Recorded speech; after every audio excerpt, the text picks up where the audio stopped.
Et Cédric Logelin, bonjour. Bonjour. Vous êtes le porte-parole du ministère de la Justice. Quelles sont les dernières informations que vous pouvez nous communiquer? Alors, je ne vais pas pouvoir vous communiquer des informations sur le dossier, parce que ça, seul le procureur de la République donc de Bobigny peut le faire. En revanche, ce que je peux faire, c'est vous indiquer ce en quoi consistent les décisions d'enquête européennes, dont notamment a parlé le procureur de la République. Oui, c'est ça, parce que depuis hier, l'enquête se déroule aussi bien du côté français que du côté belge. Comment se déroule la coopération? La priorité pour l'instant, c'est la police belge? Alors, les investigations dans ce type de cas se déroulent en France et en Belgique. C'est-à-dire que quand on a besoin de réaliser des investigations à l'étranger, on passe par ce qu'on appelle une décision d'enquête européenne. C'est quelque chose qui existe depuis 2017 en droit français, ça provient d'une directive européenne, et ça permet d'accélérer et de faciliter les enquêtes transfrontalières, précisément, puisque un magistrat français va demander directement à un magistrat belge, espagnol, allemand, de faire une perquisition, de faire une audition, de faire des recherches sur les fichiers. Tout le monde utilise le même formulaire. Et quand on reçoit une décision d'enquête européenne, on l'applique comme si ça provenait d'un juge national français.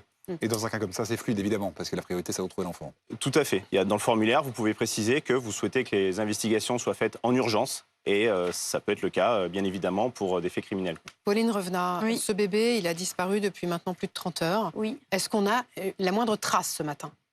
Alors, on a un communiqué du procureur de Bobigny qui travaille effectivement avec le procureur de Mons. On a une piste sérieuse en Belgique. C'est la raison pour laquelle il y a un avis de recherche Child Alert qui a été émis par le parquet fédéral belge. Et les Belges travaillent d'arrache-pied avec les mêmes moyens que les enquêteurs français.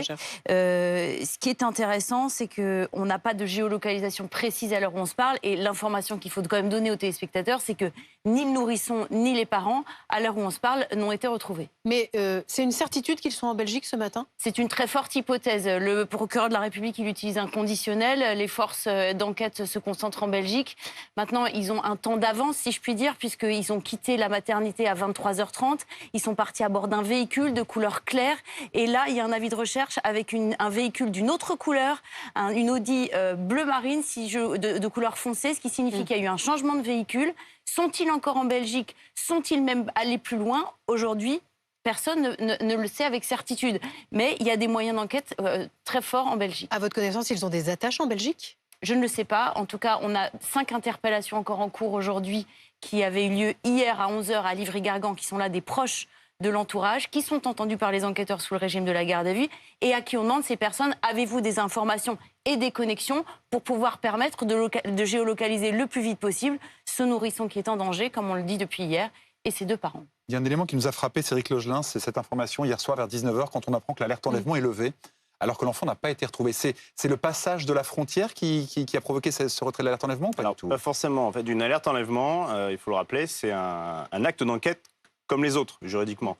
Simplement, on va médiatiser de manière massive un appel à témoins pour faire en sorte de recueillir des informations. L'alerte enlèvement, elle n'intervient que si les actes d'enquête traditionnels, comme les auditions, les perquisitions, les écoutes téléphoniques, les géolocalisations, n'ont pas permis de retrouver la victime. C'est quelque chose qui s'inscrit dans une stratégie d'enquête, donc que le procureur décide, en lien avec les services enquêteurs. Et donc, vous décidez de lancer une alerte enlèvement à un moment précis, et vous pouvez décider de la lever, soit parce que vous avez recueilli déjà des éléments intéressants, soit parce que, par ailleurs, et pas forcément grâce à l'alerte enlèvement, vous avez pu avancer sur de la géolocalisation, sur des auditions, et donc vous estimez que l'alerte enlèvement n'est plus nécessaire. Le bébé a été enlevé aux alentours de 23h. Ouais. L'alerte enlèvement a été déclenchée hier matin à 8h. Pourquoi un tel délai?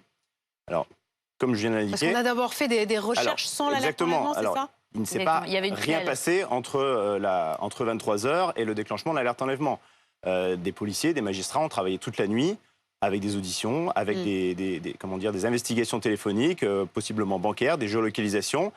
Et ensuite, on décide de déclencher l'alerte enlèvement parce que, on a besoin de médiatiser en fait cet appel à témoins. Mais ça ne signifie pas que rien ne s'est passé avant, bien évidemment. Mais possiblement, en fait, quand on diffuse à 8h du matin, ils sont probablement déjà passés de l'autre côté de la frontière. Ils ont déjà un temps d'avance. En revanche, ça a permis de sensibiliser tout le monde et probablement aussi de sensibiliser l'entourage pour essayer de faire remonter le maximum d'informations, bornage, géolocalisation et compagnie pour essayer de les retrouver. Et le fait que l'alerte enlèvement ait été déclenchée en matinée ne signifie pas qu'il y avait pas déjà une signalisation faite Exactement. dès la soirée, Bien évidemment. sûr, tout à fait. Il y a une urgence, Aurel Gage, évidemment, parce qu'on parle d'un prématuré qui a 17 jours, qui est intubé, qui doit être sous la surveillance médicale constante, qui a des problèmes respiratoires. Là, il est dans la nature, il n'y a vraisemblablement pas de machine, pas de ventilation.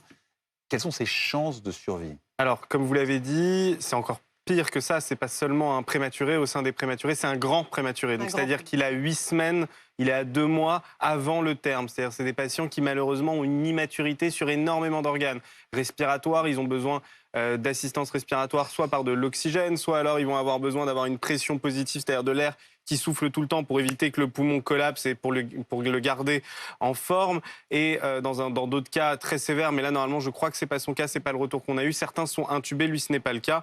On a aussi les problèmes d'immaturité neurologique où ces patients-là, eh bien il y a un risque qu'ils fassent des pauses respiratoires, c'est-à-dire que pendant le trajet ils peuvent s'arrêter de respirer et c'est pour ça qu'ils sont dans des maternités d'un certain niveau où ils peuvent être surveillés, ils peuvent être monitorés. Mais sans assistance respiratoire, sans les machines, est-ce qu'il peut être encore en vie aujourd'hui? Alors, 30 heures après son enlèvement. ça dépendra, puisque malgré tout, en médecine, on ne peut jamais dire jamais, on ne peut jamais Bien dire sûr. toujours. C'est vrai que là, clairement, le pronostic est sombre sur autant d'heures. Cependant, on peut se permettre de croire que, au regard de ce qu'on a pu entendre hier et des parents, est-ce qu'ils sont en Belgique et que dès qu'ils verront que leur enfant va pas bien, est-ce qu'ils vont directement le déposer dans des urgences avec un autre nom? J'aimerais croire que c'est le cas et que c'est juste de l'irresponsabilité et qu'ils vont le déposer dans des urgences rapidement. D'un mot, vous êtes vous-même médecin à l'hôpital. Oui. Aucun des deux parents n'avait la garde du bébé. On les laisse quand même venir le voir à la maternité dans sa couveuse. Ça, c'est normal? Alors, il faut se rendre compte qu'à l'hôpital, on essaie, surtout dans les services pédiatriques, on essaie d'être le plus compréhensif, le plus surveillant, et on sait que la relation enfant-parent est primordiale.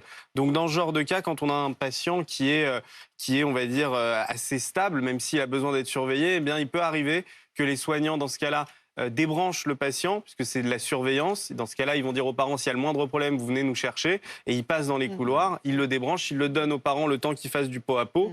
Et puis là, ils en ont profité pour partir. Logiquement, ça doit être ça. D'un mot, il y a un sujet sur la surveillance de l'hôpital Ballanger d'Aulnay-sous-Bois. Alors, c'est sûrement pas moi Ce qui me matin. prononcerai sur ce sujet-là.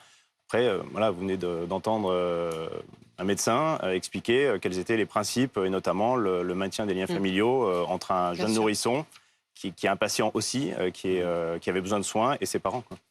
Merci à tous les trois. On suit évidemment l'évolution de la situation et on croise les doigts pour Santiago.